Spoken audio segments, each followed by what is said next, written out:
1979 December 30న తెలంగాణలోని కోదాడలో జన్మించారు వేణుమాధవ్. పుట్టగానే పువ్వు పరిమళిస్తున్నట్టుగా తన 4వ ఏట నుంచే మిమిక్రీ చేయడం మొదలుపెట్టారు. టాలీవుడ్లో తనకంటూ ప్రత్యేక స్థానాన్ని సంపాదించుకున్నారు. ఒక కమెడియన్గా వేణుమాధవ్ ఎంతో ఖ్యాతిని గడించారు. ఆయన హాస్యం తెలుగు ప్రజల గుండెల్లో నిలిచిపోయింది. అయితే గత కొన్నేళ్ల నుంచి ఆయన సినిమాలకు దూరంగా ఉంటూ వచ్చారు.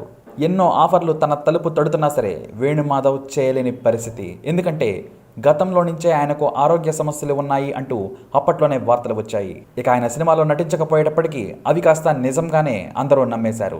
ఇంకా దారుణమైన విషయం ఏమిటంటే వేణుమాధవ్ చనిపోయినట్టుగా కూడా పుకార్లు షికార్లు చేశాయి. అయితే వేణుమాధవ్ తనంతట తానుగా మీడియా ముందుకు వచ్చి ఆ విషయాన్ని ఖండించి ఎంతో బాధపడ్డారు. నేను బ్రతికే ఉన్నానంటూ అతనే చెప్పుకోవడం ఎంత దారుణమైన విషయమో మనం ఒక్కసారి ఆలోచించాలి. ప్రస్తుత వార్త మాత్రం అందరినీ కలిచివేస్తోంది. వేణుమాధవ్ తిరిగి రాని లోకాలకు వెళ్ళిపోయారు. కిడ్నీకి సంబంధించిన వ్యాధితో బాధపడుతూ కన్నుమూశారు. వేణుమాధవ్కు 2 పిల్లలు. సంప్రదాయం సినిమాతో ఆయన సినీ ఇండస్ట్రీలో అడుగుపెట్టారు. ఎన్టీఆర్ స్థాపించిన తెలుగుదేశం పార్టీ ఆఫీస్లో ఆఫీస్ బాయ్గా పనిచేశారు. ఎన్టీఆర్కి ఎంతో చేరువయ్యారు. అప్పట్లోనే ఎన్టీఆర్ హయాంలో టీడీపీ సభల్లో వెంట్రిలాక్విజం ద్వారా ఎంతో పాపులర్ అయ్యారు వేణుమాధవ్. అలా ఎన్టీఆర్ కంట్లో పడ్డారు. ఎన్టీఆర్ ఆప్యాయంగా బొమ్మగారు అని పిలిచేవారట. ఇక ఆ తర్వాత పవన్ కళ్యాణ్ నటించిన తొలి ప్రేమ సినిమా వేణుమాధవ్కు మంచి లైఫ్ ఇచ్చింది.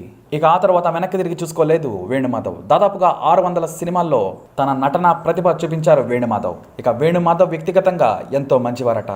ఈ మాటను స్వయంగా షకీలానే చెప్పుకుంటూ వచ్చింది.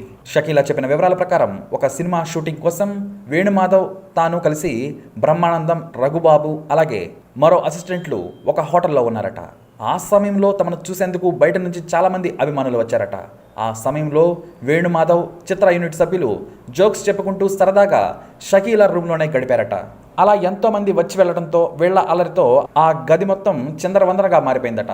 ఇక వేణుమాధవ్తో ఉన్న చనువు ప్రకారం ఈ విషయాన్ని వేణుమాధవ్కు చెబుదామని షకీలా అడిగిందట. వేణుమాధవ్ గారు, మీకు అభ్యంతరం లేకపోతే ఈరోజు నేను మీ గదిలో పడుకుంటాను అని అందట షకీలా. దానికి వేణుమాధవ్ కూడా సరే అన్నాడట. ఇక షకీలా, వేణుమాధవ్ ఒకే బెడ్ పై పడుకున్నారట. కొద్ది దూరంలో షకీలా అసిస్టెంట్ కూడా ఒక సోఫాలో పడుకున్నారట. లైట్స్ ఆఫ్ చేశాక వేణుమాధవ్ ఒక హస్కీ వాయిస్తో నేను విషయం అడగనా అనేసరికి ఎంతో భయపడిపోయిందట షకీలా. ఏం అడుగుతాడో అన్నట్లుగా టెన్షన్ పడిందట. సరే ఏంటి అందట షకీలా. అడుగుతాను, ఒప్పుకుంటావా అనేసరికి టెన్షన్ పడిపోయిందట షకీలా. ఒక మంచి ఫ్రెండ్ అనుకుని వస్తే ఇలా అంటున్నాడు ఏంటబ్బా అని మనసులో మదన పడిందట. చివరకు అసలు ఏంట్రా నీ ప్రాబ్లం అని చనువుతో అడిగేటప్పటికీ వేణుమాధవ్ చెప్పాడట, నీకు నాకు మధ్యలో పిల్లోస్ పెడతాను. ఎందుకంటే నిద్రలో నేను కాలు వేసినా నువ్వు కాలు వేసినా పెద్ద ప్రాబ్లం అయిపోతుంది. అసలే నాకు పెళ్ళయింది, అది కాక 2 బిడ్డలు కూడా ఉన్నారు, నీకు తెలుసుగా, దయచేసి అర్థం చేసుకో, పిల్లోస్ పెట్టేస్తున్నాను అని అన్నాడట వేణుమాధవ్. ఒక్కసారిగా షకీలా పగలబడి నవ్విందట. అలా 2 రోజుల పాటు నవ్వుతూనే ఉన్నాను అని చెప్పుకొచ్చింది షకీలా. అంత మంచి ఫ్రెండ్ నాకు వేణుమాధవ్ అంటూ షకీలా తన అనుభవాలను చెప్పుకొచ్చింది. నేను ఈరోజు మంచి ఫ్రెండ్ని కోల్పోయానంటూ షకీలా ఎంతో బాధపడుతుంది. వేణుమాధవ్ వ్యక్తిత్వం గురించి షకీలా చెప్పుకొస్తూ ఓ ఇంటర్వ్యూలో ఈ విషయాన్ని తెలియజేశారు షకీలా. ఏది ఏమైనా సినిమా ఇండస్ట్రీ ఒక మంచి నటుడిని కోల్పోయింది. వేణుమాధవ్ తిరిగి రాని లోకాలకు వెళ్ళిపోయారు. ప్రజలు తన అభిమాన హాస్య నటుడిని కోల్పోయారు. మరి వేణుమాధవ్ ఆత్మకు శాంతి చేకూరాలని ఆ భగవంతుడిని ప్రార్థిద్దాం.